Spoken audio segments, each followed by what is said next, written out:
Good evening and a very warm welcome to the Hour's News Package with radio and television Tonga News for tonight. Looking at today's top stories, 5 candidates registered for Ha'apai 12 constituency by election. Tongan overstayers in New Zealand awaits response from the New Zealand government for a bill submitted to Parliament to offer them citizenship.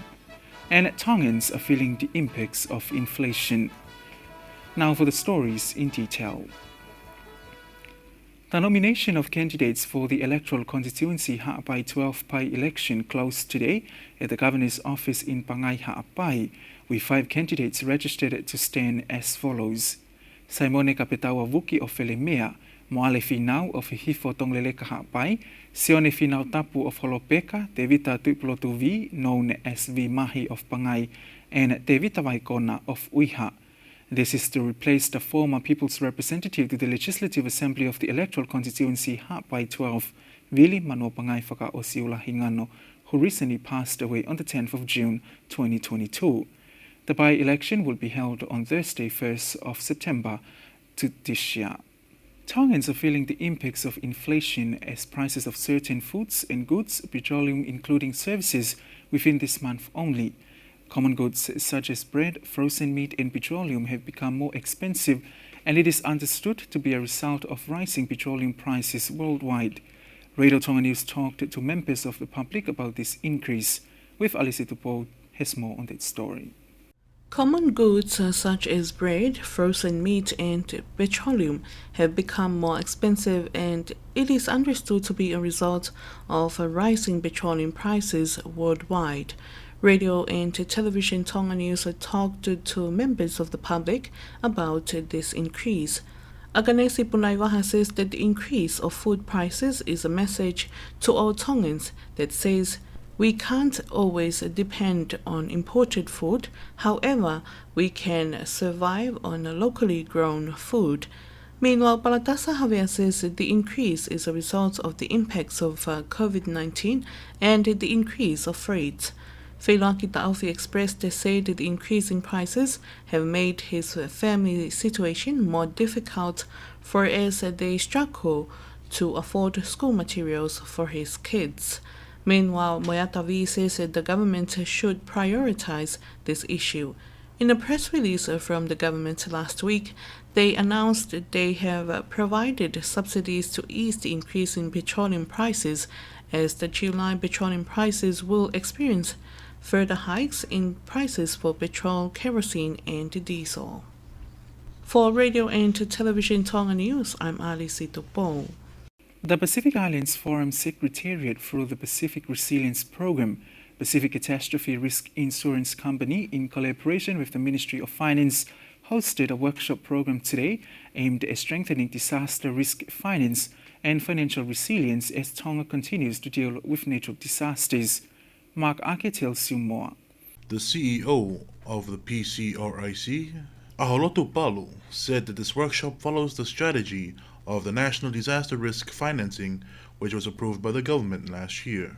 He says the strategy shows the areas in which the government can get financial support from to help the people after a disaster. This strategy highlights areas in which the government can find funding for times of natural disasters. The government can provide relief and response, immediate response. The workshop aims to share instruments for disaster risk finance tools from the PRPPCR. Tonga wasn't included in the financial support from the Catastrophe Risk Insurance Company for the January 15th event, as volcanic eruptions and tsunamis weren't included in the insurance disasters for Tonga. There were only 2 policies in the Tongan agreement, namely the tropical cyclones and earthquakes. Following this, they have been working together in reviewing the policies. We are currently trying to fix these inaccuracies that need fixing because climate change speeds up the formation of more dangerous and frequent cyclones and other disasters. We are also looking for instruments to measure drought season and times of flooding, and so we hope to get these instruments before the end of the year. That's the reason we are holding the workshop today. There are different types of instruments to help Tonga implement these strategies. Meanwhile, the launch of this workshop was led by the Acting Minister of Finance, Samiu Vaipulu, who said they need to find ways they can help Tonga be better prepared and be resilient to disasters. Because we acknowledge that by working closely with you, we will be able to fully realize the intent of the strategy, which is ultimately about the strengthened financial resilience of Tonga against disasters. Tonga is currently ranked as the third most risk country in the world. Pacific Island countries have progressed, and most have developed robust disaster risk management strategies. However, the requisite complementary financing frameworks to support their implementation and attention. Without this, we dilute the effectiveness of all aspects of addressing disaster impact. On this point, it is very heartening to see the catalytic role that organizations such as the Pacific Catastrophe Risk Insurance Company or PICRIC play, especially in offering sovereign parametric insurance. However, this is the first time the program has been hosted in Tonga. The participants of this workshop included Honorable Frederica Fatafehi Olapahatuita from the Ministry of Tourism, CEOs from the government ministries, representatives from the Diplomatic Corps, and other different organizations. Tongan overstayers submitted an appeal to the New Zealand Parliament in an attempt to gain citizenship last year. So far, they're still waiting for a response from the New Zealand government. However, the Tonga Health Worker Association, or Ākiheuho, have offered these overstayers an alternative pathway to become citizens. Alice Tubo takes up that story.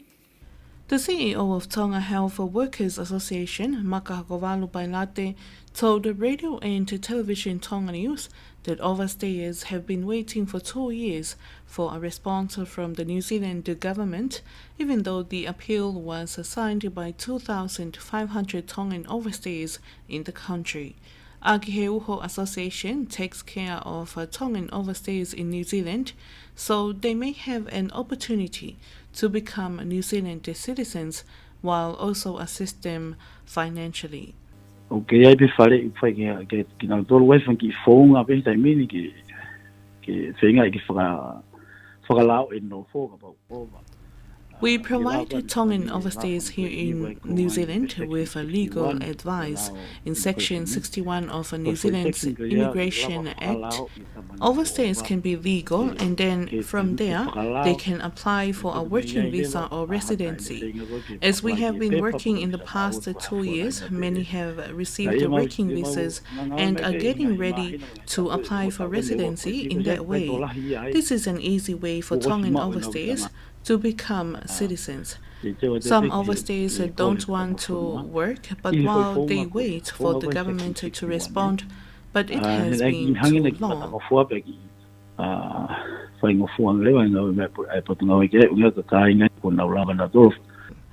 He clarified about the result of their work that has been submitted to Parliament. Now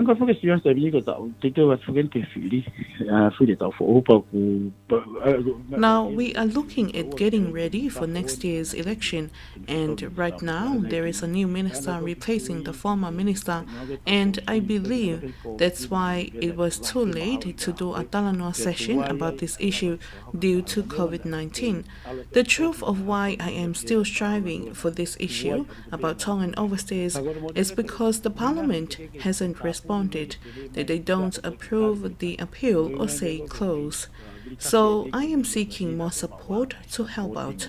The Green Party has advised us to do a protest, but if the Parliament has an unsatisfactory response, then we will end up calling for a protest.